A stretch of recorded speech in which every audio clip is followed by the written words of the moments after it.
Ah, les amis, les amis, les amis, est-ce qu'on peut rêver d'une soirée aussi belle que celle-ci? Oh, elle est de loin la meilleure soirée de la semaine jusque-là. Je vous assure que cette soirée est juste waouh. Vraiment, je me suis régalé. Hier, c'était une mauvaise soirée, mais aujourd'hui, c'est une magnifique soirée. Toutes les étoiles étaient alignées pour que nous puissions vivre une soirée magique. Comme vous le savez très bien, le Real s'est qualifié pour jouer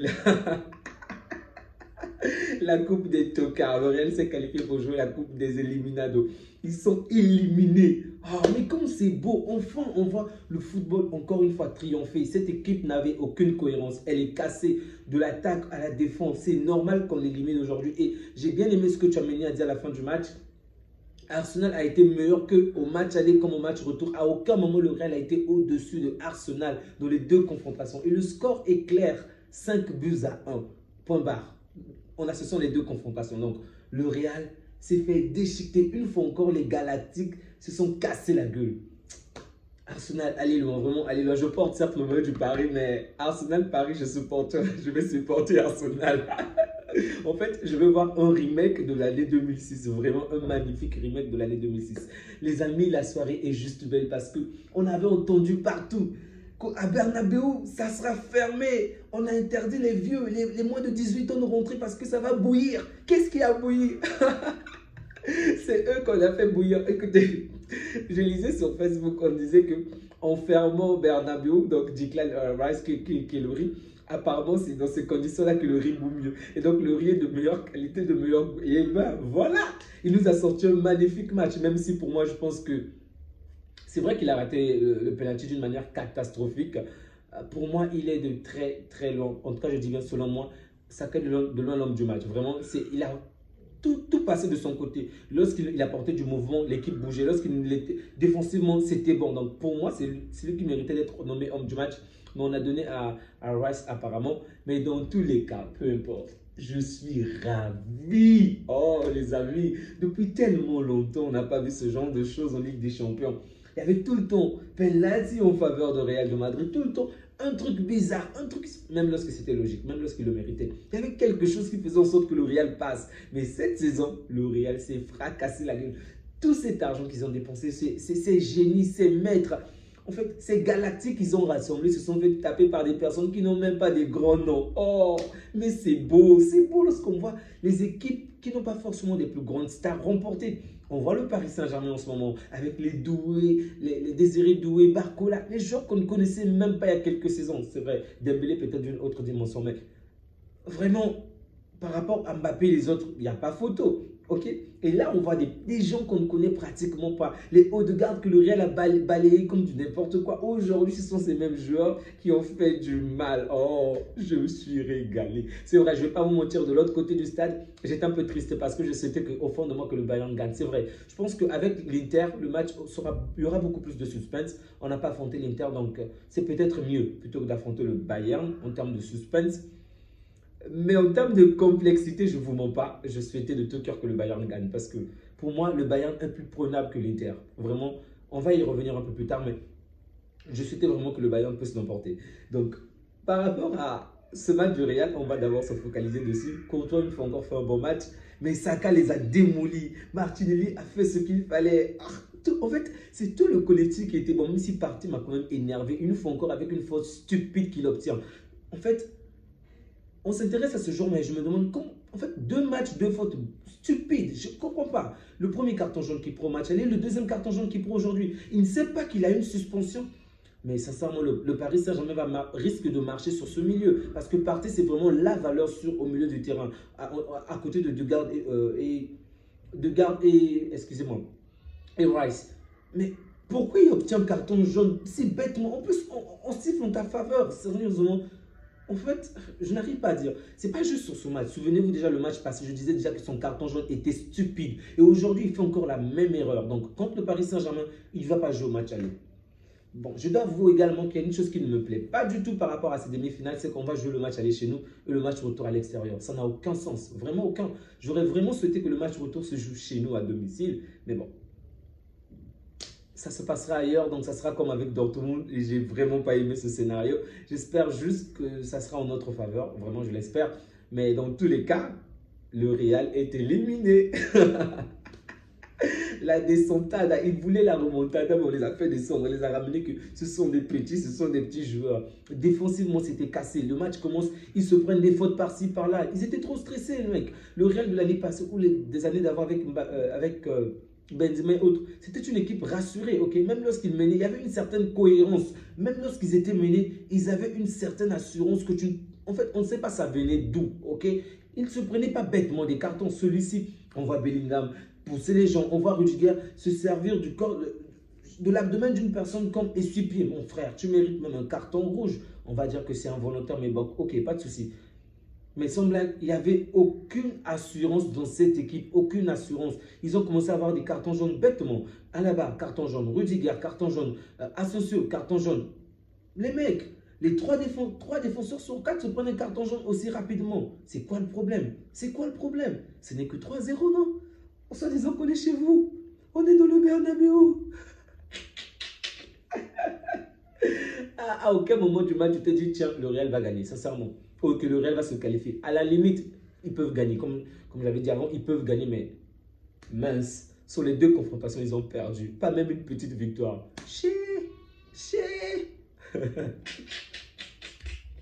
Pour moi, Valverde essaie de faire ce match. Tchouaméni n'a pas été mauvais. Bellingham était trop nerveux, il était trop sur les nerfs depuis longtemps. Parlons des attaquants. Rodrigo, je ne sais pas ce qu'il fait, mais il y a un problème. Je crois que ça doit être le 22e match de Rodrigo ou son 21e match où il n'a même pas marqué. Et passeur décisif, je ne pense même pas. Bon, je ne vais pas m'aligner sur ce point, mais je n'ai pas la statistique sur s'il a réalisé une passe décisive pendant cette période, mais au moins 20 matchs déjà où il ne marque pas. Et ce n'est pas lui qu'on met devant le poteau. On va toujours parler de Vinicius, de Mbappé et autres. Mais Rodrigo, toi aussi, c'est vrai qu'on t'accorde peut-être peu d'espace par rapport aux autres, mais tu as joué plus d'une période, Rodrigo. Et ce n'est pas la première fois que tu nous sortes encore ce genre de performance. Sincèrement, les attaquants du Real ne sont pas à la hauteur et c'est collectivement que l'équipe tombe. Je ne veux pas m'attarder sur un seul joueur, ok? Collectivement, ils n'ont pas été bons. Ce Real n'a pas existé. Je pense que le seul point positif pour de nombreux Madrilènes, ça serait peut-être à cause de cette défaite, ils vont certainement se débarrasser de Ancelotti. Pas maintenant, mais certainement à la fin de la saison. Ça, c'est ce que je crois. Parce que je crois que c'est depuis plus de 6 ans ou 15 ans que le Real n'a pas été éliminé en quart de finale. Donc, pour eux, c'est une grande honte, une grande perte. Mais bon, ça fait plaisir, ça nous fait plaisir. Le petit Yamal sera un peu déçu parce que, souvenez-vous, il disait qu'il voulait bien affronter le Real en finale. Moi également, au plus profond de moi, je voulais un peu de ce scénario, qu'on les batte en finale. Mais plus qu'ils sont tombés, on ne peut que se réjouir, on ne peut que se réjouir, on ne peut que se réjouir. On aime trop le Real, on aime trop le Real, donc le VAR éliminé nous fait du bien. Non, mes amis merengues, ne m'en voulez pas. Mais c'est la joie, en fait, c'est la joie qui parle en ce moment. Il n'y a même plus d'analyse en ce moment, c'est juste la joie de voir une équipe meilleure que vous passer qui propose passer sans problème, en fait. Parce que je vous assure que sur mes amis qui sont sur WhatsApp, je m'inquiétais même, je sortais pas mal de posters où je disais qu'il devait avoir tellement d'actions. Ce qui se passait sur Facebook, que je postais. C'est des photos drôles, dans le sens où le Real se qualifie avec 4 penalty. En fait, il y avait tellement de choses, je me disais que il y a des scénarios de dingue, mais heureusement, c'était un match correct, plutôt correct. Je pense que le Texas a quand même été dur envers le Real dans certaines actions, mais l'Axis aussi envers d'autres, on ne va pas se mentir, parce que Bellingham aurait pu avoir un carton, Rudiger aurait pu avoir un autre carton, donc sur certaines actions, on avait l'impression qu'il était dur envers le Real et sur d'autres assez équitable, assez juste, on va dire. Donc, je pense que le match a plutôt été correct. Même si on avait accordé un peu la ou quoi que ce soit en faveur du Real, mais en toute sincérité, si vous êtes vraiment merengue, si vous avez vu ce match, vous savez très bien qu'on a été meilleur que vous au début et en premier match et dans le deuxième match. Parce que dans le deuxième match, Arsenal a réussi à se procurer énormément d'occasions qui n'ont peut-être pas su terminer, mais le Real, il a fallu attendre jusqu'à la 53e minute pour avoir un seul tir cadré. Et ce n'était pas non plus un tir dangereux de la part de Vinicius. Tu avais l'impression qu'il a réalisé ce tir-là juste pour des stats, sincèrement. N'oubliez pas que c'est le Real qui était mené 3-0. Donc c'était au Real de mettre la pression, c'était au Real de marquer. Et vous l'avez vu par exemple avec Dortmund. Ce n'était pas à nous au début du match de presser ou de beaucoup mettre de la pression. Okay? C'était à Dortmund de marquer, à créer du danger. C'est ce que le Real devait faire. Donc le Real a essayé, mais ce n'était vraiment pas à la hauteur parce que le niveau de Arsenal était largement au-dessus. J'ai suivi les multiplex. Okay? J'étais content d'un côté du Real, mais de l'autre côté un peu dubitatif parce que je me demande comment ça va se passer contre l'Inter. San Siro n'est pas facile, je vous assure, ce n'est vraiment pas facile. Et donc, battre l'Inter de Milan chez nous, Une défense qui ne prend pratiquement pas de but. Je pense qu'ils sont à 5 buts en ce moment, 5 buts ou 6 buts. Ça ne sera pas facile, mais jouer le match retour chez eux, c'est mauvais. C'est pas une bonne idée, vraiment. Ah, les amis, cette soirée est tellement belle, elle est tellement belle. Donc, voici mes pronostics pour les demi-finales. Élimination du PSG, élimination de l'Inter. Mais de l'autre côté, j'avoue que ça sera quand même compliqué. J'espère vraiment qu'on va passer. Cette année sera la bonne parce que nous, on a quand même trop mis du temps. 10 ans, c'est beaucoup. Ok? L'appareil photo qui nous avait photographié en train de remporter la Ligue des Champions a disparu. Elle est déjà tombée en panne, elle a disparu. Donc, il est temps qu'on la gagne cette année-ci. C'est la bonne année. Je crois que c'était en 2015. 2015, 2025, 5, c'est bon. On peut prendre cette année. Ça sera une très bonne chose. Les amis, du côté de Arsenal, les joueurs qui m'ont quand même déçu, c'est Raya qui commet la faute stupide. Lui aussi qui obtient un carton jaune bêtement en perdant du temps alors que son équipe avait un meilleur, en fait, on va dire, un meilleur niveau. Ok, jouait très bien, je ne sais pas pourquoi il voulait autant faire perdre le temps avec la balle. Mais il est également fautif sur la faute que Saliba commet. C'est Saliba qui commet la faute, mais c'est lui qui pousse Saliba à être dans ce genre de situation. Vous venez de marquer tout de suite, vous êtes dans l'euphorie, l'adversaire n'est pas trop loin de chez vous. Tu fais une relance de cette manière à un joueur qui n'est peut-être pas concentré. Saliba également n'était pas très bien concentré, du coup il perd la balle. Vinicius qui profite en marquer. Je comprends, il y a l'euphorie, il y a cette pression du Madrid, peut-être, mais il faudrait vraiment qu'ils évitent ce genre de choses. Saliba m'a un tout petit peu fait penser à un autre joueur, excusez-moi, à Araujo, dans le sens où il va réaliser des arrêts waouh, vraiment waouh, des arrêts très importants, des buts pratiquement qu'il arrête, mais des moments où il cause des buts. Et on l'a vu aujourd'hui, il en a réalisé moins deux déjà, le but de Vinicius et l'autre arrêt dans les airs où il essaie d'intercepter la balle. Au final, il donne pratiquement la balle à l'adversaire. Donc du coup, et à d'autres moments du jeu, tu le vois, il réalise des actions, tu te dis waouh, mais comment est-ce qu'il a vu cette action? S'il n'avait pas fait cela, forcément le Real aurait marqué. Vous comprenez donc? Il te souffle du feu et du froid tout le temps, mais bref. En plus de ça, il a fait à Bernabeu. Je le dis parce que le Real s'intéresse à lui, le Real aimerait le recruter. Ça va pousser Pérez à le rechercher avec la torche. Thomas Partey, si tu arrêtes avec tes fautes stupides, tu pourrais peut-être rejoindre le Barça. Declan Rice, sincèrement, bon match. Très très bon match de la part de Declan Rice. C'était un bon match du début jusqu'à la fin du match. Ensuite, Odegaard également a fait un très bon match.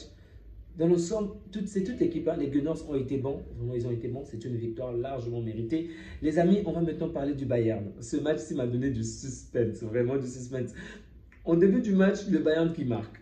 Sauf erreur de ma part, oui, c'est le Bayern qui marque en premier avec Harry Kane. Je me dis, tiens, c'est possible que le Bayern puisse renverser totalement les choses. Eh ben non. En fait, en très peu de temps, on rattrape le Bayern. On reprend l'avance sur le Bayern. Et c'est le Bayern qui suit encore le score. Donc, le Bayern qui parvient au début à marquer, à avoir l'avance sur l'Inter. Mais au final, en fait, un peu comme depuis un certain bout de temps, le Bayern n'est juste pas à la hauteur. Sincèrement, le Bayern n'est juste pas à la hauteur. Défensivement, ils sont tellement friables. Vous jouez contre une équipe qui joue énormément la carte défensive, mais vous n'avez aucun bon tireur à distance.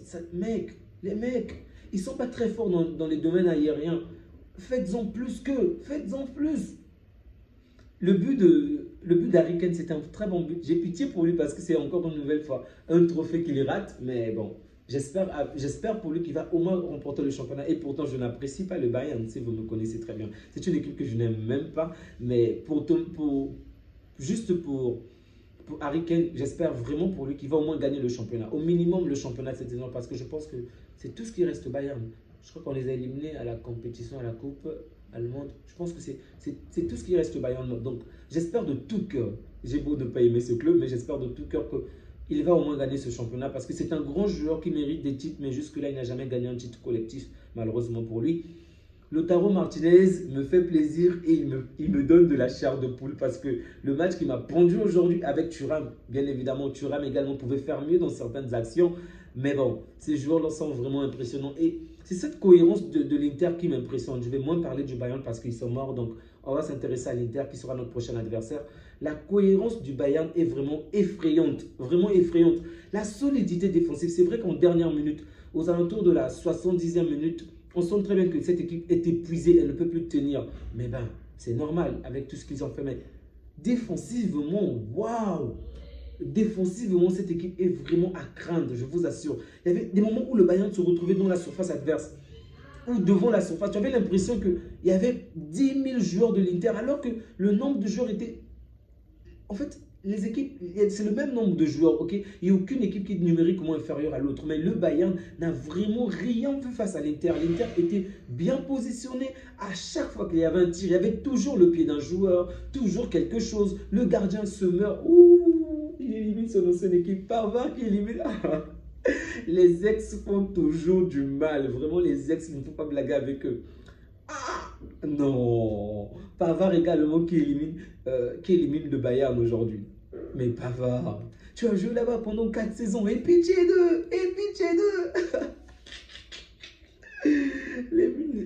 Non, les Bavarois sont éliminés. Et ça, c'est une bonne chose dans la mesure où on ne va pas affronter la même équipe qu'on a affrontée pendant le championnat, pendant la période régulière. Mais c'est mauvais parce que pour moi, l'Inter est plus forte et ça sera vraiment difficile pour nous de battre. En tout cas, ça, c'est ma conception des choses en ce moment, bien évidemment. Le match va se jouer dans 2 semaines. Donc, pendant cette semaine, tout peut se passer, ok? Ils peuvent s'épuiser pendant le championnat. Nous également. Des tas de choses peuvent arriver, mais pour l'instant, je pense que l'Inter va passer. Du moins, quand on va passer face à l'Inter, mais ça risque d'être très compliqué. Et je crois également que Arsenal, en fait, en termes de palette offensive, le PSG est mieux armé que Arsenal offensivement parlant. Mais le milieu de Arsenal est effrayant. Bon, c'est vrai que Partey ne sera pas là. Ça risque d'être compliqué. Mais en tout, bon, on va retirer Partey. Je ne sais pas qui sera mis à la place. Mais le milieu de Arsenal vraiment est effrayant. Sincèrement, ils ont un bon milieu. Ils ne sont peut-être pas très techniques comme notre milieu à nous, mais il y a une certaine cohérence. En fait, ils sont bons chacun dans un domaine et bien précis.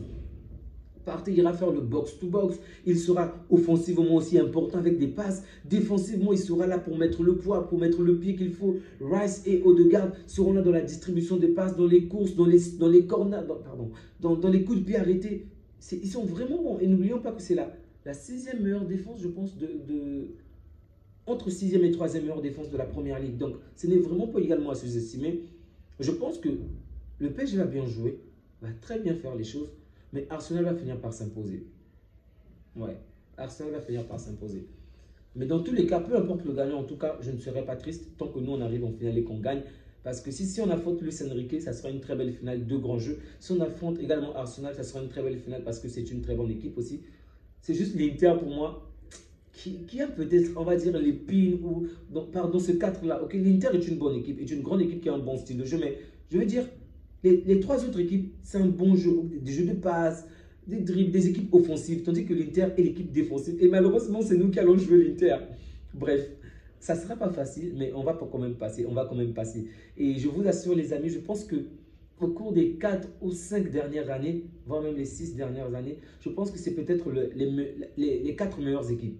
Dans le sens où, les années précédentes, on avait des demi-finales intéressantes, mais c'était généralement déséquilibré, ok, c'était pas très beau. Ici, on a l'impression que les 4 équipes sont pratiquement au même niveau. Et de bonnes équipes, on va dire les meilleures équipes en Europe en ce moment, ok, les meilleures équipes en Europe en ce moment en termes de résultats et en termes de qualité de jeu. Le Paris Saint-Germain est premier, l'Inter, excusez-moi, je vais juste vérifier, attends, ça s'appelle quand? Série A. L'Inter doit être première également, sauf erreur de ma part. Classement Serie A 2025. Ah voilà, c'est ce que je disais. Donc le Paris Saint-Germain est premier dans son championnat. L'Inter est première, l'Inter de Milan, l'équipe est première dans son championnat. Le Barça est premier. Bon, Arsenal était à un petit chouïa d'être premier, mais c'est Liverpool qui est devant. Et Arsenal a fait plutôt une très bonne saison. C'est juste que Liverpool était monstrueuse, une équipe monstrueuse dès le début, si vous le savez si bien. Donc on a pratiquement des meilleures équipes d'Europe en fait qui vont s'affronter. Et c'est pourquoi je dis, ces quarts-là sont vraiment, ces demi-finales-là, vraiment, ces 4 équipes sont vraiment, on va dire, les meilleures équipes en Europe en ce moment. Qu'on se fasse éliminer ou pas, dans tous les cas, je pense que ces équipes-là méritent vraiment leur place pour ce championnat-là. Et en dehors du Paris Saint-Germain, si vous vous souvenez de la saison régulière, je pense que les 3 autres sont carrément dans le top 8. C'est pour vous dire quelque chose. Les 3 sont dans le top 8. Le Paris Saint-Germain, qui n'était pas dans le top 8, a finalement battu le premier du top 8. Donc, ce sont vraiment les meilleures équipes qui sont allées plus loin dans cette compétition. Les amis, je vais éviter que la vidéo soit trop longue parce que je sens que les merengues qui suivent cette vidéo ne sont vraiment pas satisfaits. Bref, Prenez bien soin de vous ainsi que de vôtres et profitez de ces instants. Si vous avez du temps, regardez le match en replay ou encore les actions parce que c'était beau à voir. Le Bernabéu s'est effondré. À bientôt les amis et que Dieu vous garde. Ciao.